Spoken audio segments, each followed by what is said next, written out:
Good afternoon and welcome to Salford Now. I'm Helen Mather. And I'm Oliver Sweetman. In our top stories today, we have an exclusive interview with former Labour councillor Paul Wilson about his resignation from the party. A theatre group gave a group of Salford children a rare opportunity at Broughton Library this morning. A new charity has come to Salford to help feed the poor and homeless. 4 Salford University students have rowed for 15 hours while broadcasting on student channel Shot Radio to raise money for comic relief. And I'm at the Salford University Sports Centre to meet Evie Adams and talk all things varsity.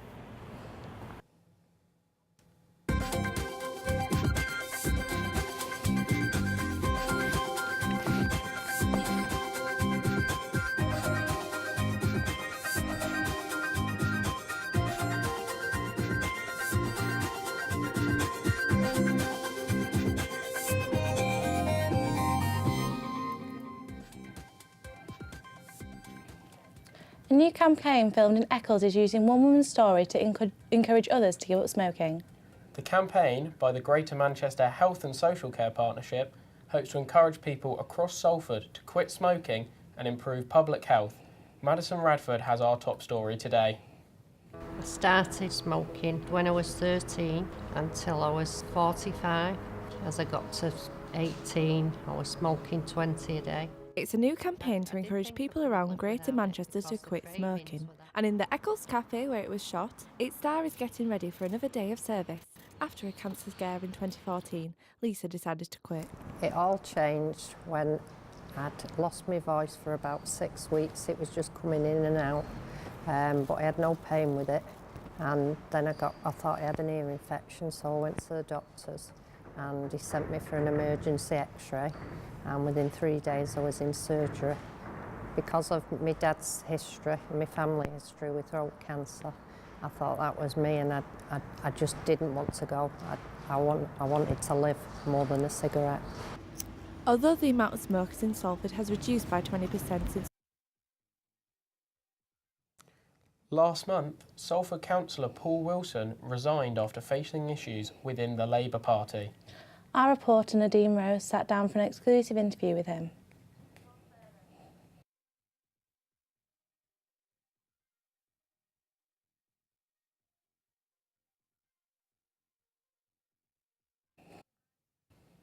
Sorry about some technical issues we're experiencing there.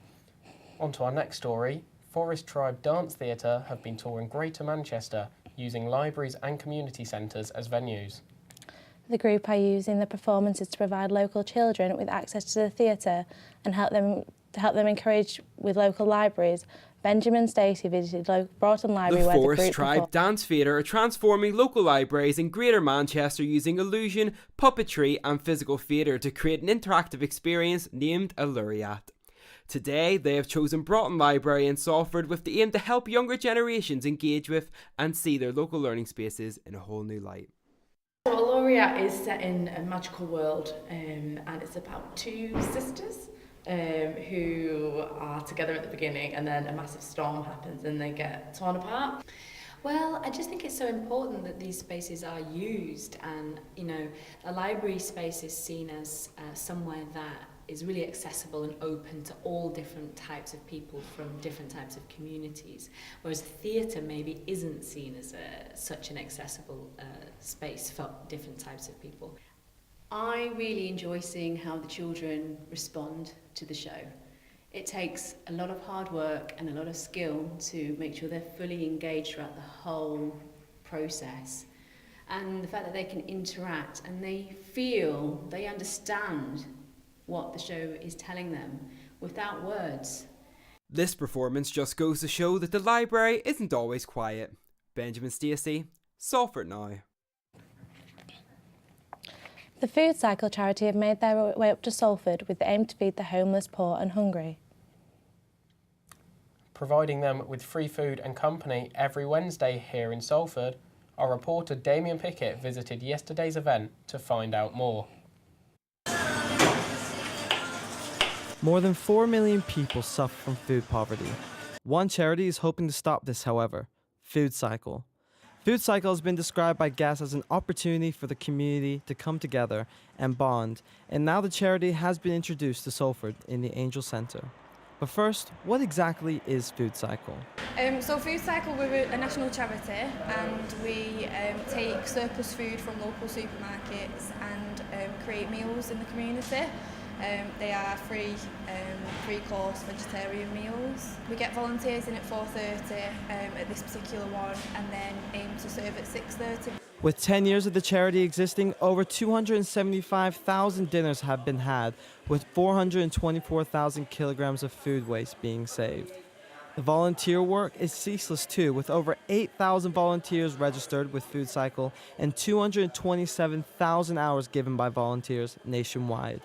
I sat down with two volunteers at the Angel Centre to discuss what Food Cycle means to them as volunteers. Just an environment where people just literally come to chat, have food in a nice safe space. Yeah, it's a really good environment and I really enjoyed it, and it's obviously a really worthwhile course. The experience, how people feeling happy, they are enjoying their meals, so it's good to do something nice for the other. To volunteer, head to the Food Cycle website for more information. Dinners are hosted by Food Cycle at the Angel Centre, located by the Salford Cathedral, every Wednesday at 6:30 p.m. Damien Pickett, Salford Now. Salford City Council have left 3 families in their very own ghost town. Houses in the Pendleton area were boarded up 12 months ago to make. However, 3 houses have been left behind after the council were not able to provide appropriate housing according to the residents. Salford Now contacted Sykes Homes about their plans about renovating the area, but have not made any further comments. Yeah, I know these guys know what to talk.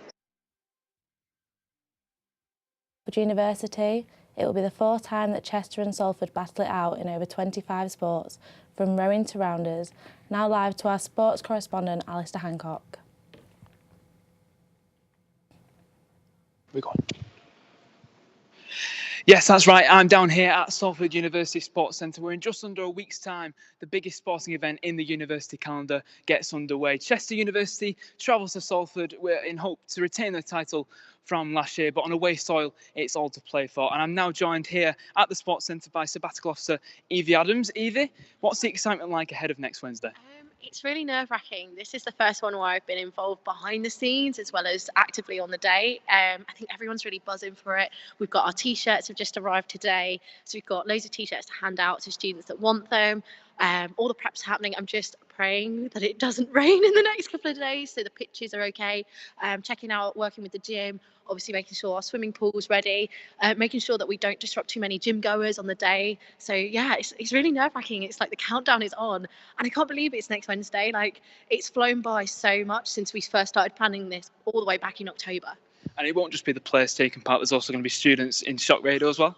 Yeah, so we have Shock coming down, we have Keys News, we have quite a few different student media channels, but not just student media. So many students across campus will be actively involved, whether they're helping out on the day around our commercial side, giving drinks, food, that kind of thing, but also people watching. Like, you don't realise how active students are at Team Salford, coming down and watching and supporting our players. We have only about 300 students that are actually actively playing, but it's going to be amazing to see the support at Media City, our away games like hockey and equestrian, but also on David Lewis pitches, fingers crossed if it doesn't rain, because we've got all 5 pitches are going to be active with players on, so it's going to be really good. And it's your 4th varsity here at Salford University. How is it going to be bigger and better this year? Thanks for making me feel old. Yeah, it's my 4th varsity. This is the first one where I may not have to play, which sounds like, why wouldn't you? But I'm also like, it's a lot going on in the day. But we have a new thing for this year, so we're going to do our SAB games, which is SAB versus SAB. But yeah, it's my 4th varsity. Oh, it's so much bigger and better. Like, there's so much more going on. There's more students involved. We've got all of the media covering it this year. So in my first year, we had very limited media coverage.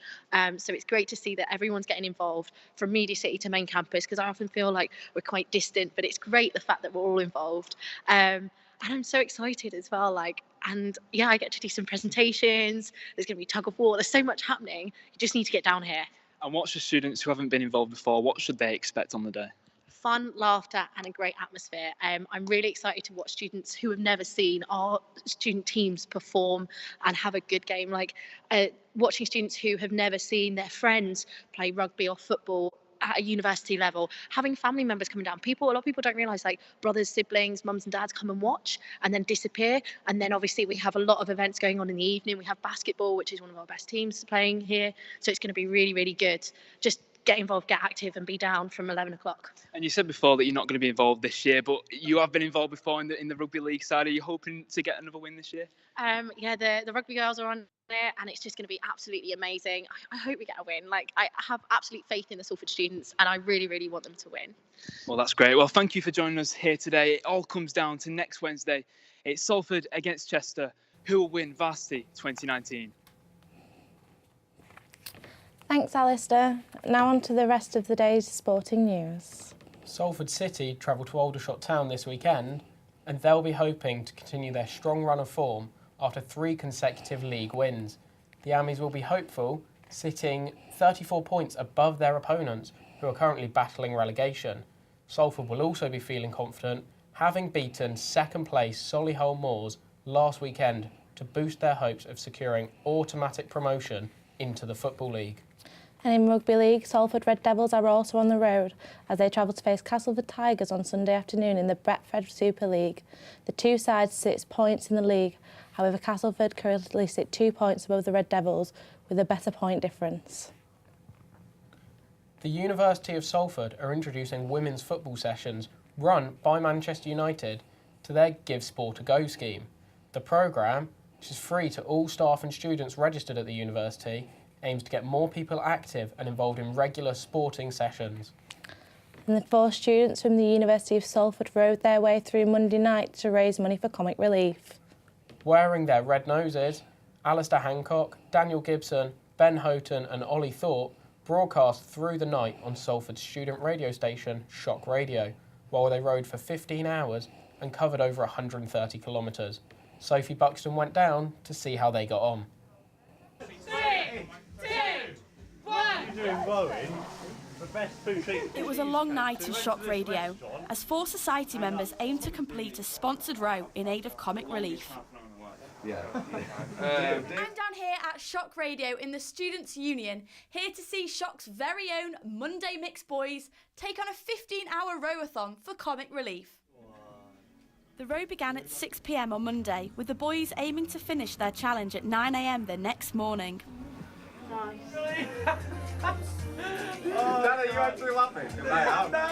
I'm feeling excited all day today. Kind of the build up to it, people were wishing us luck, and I felt good. And seeing Alistair nearly finish the first hour here, he's doing well. He's doing well. And I believe you've just done your first hour. Can you tell me how it went? How you It went feeling? all right. I think 8,000 metres I did overall, so it was a good effort, I think. And I tried to go all the way at the end, and I'm sweating right now. So yeah, it was good though. I enjoyed it. They've had lots of support from friends and family who've helped them surpass their aim of £100. So far, a massive £660 has been raised. There's still time to give, with donations set to close tomorrow night. You can visit the Shock Radio Twitter account for more information. Sophie Buxton, Salford Now. That looks pretty tough. I don't reckon I could manage to do that. No, the boys did absolutely incredibly when I went down with some of the other people from the broadcast course. Yeah, can't imagine how bad the smell must have been in there by 9 a.m. either. And I know that a lot of people did donate throughout the night, including myself. Yeah, they raised, was it over £600? Yeah, will you be watching Comic Relief on Friday night? Yeah, hopefully. I usually do donate, very skint this year, but I'm going to do my best to find some money to send to them. I know there's a lot going on in tomorrow night's show with, I think, the Kilimanjaro hike. So Bake Off was on as well. Yeah, so there'll be all sorts to do. Fingers crossed they raise a lot of money for a good cause. Right, now it's time to see if Ollie hasn't been blown over by a storm, Gareth. Here's the weather. The rest of today we'll see cloud, with showers arriving at around 7 o'clock this evening. The UK Environment Agency issued a flood warning at 9:30 this morning. In terms of temperature, there'll be a high of 10 and a low of 6 this evening. That's all from us here at Salford Now. For your latest updates, look on our website, Salford Now, and follow us on Facebook and Twitter at Salford Now. Goodbye. Yeah, I'm sure you'll find all the varsity scores somewhere on the line this week. Goodbye.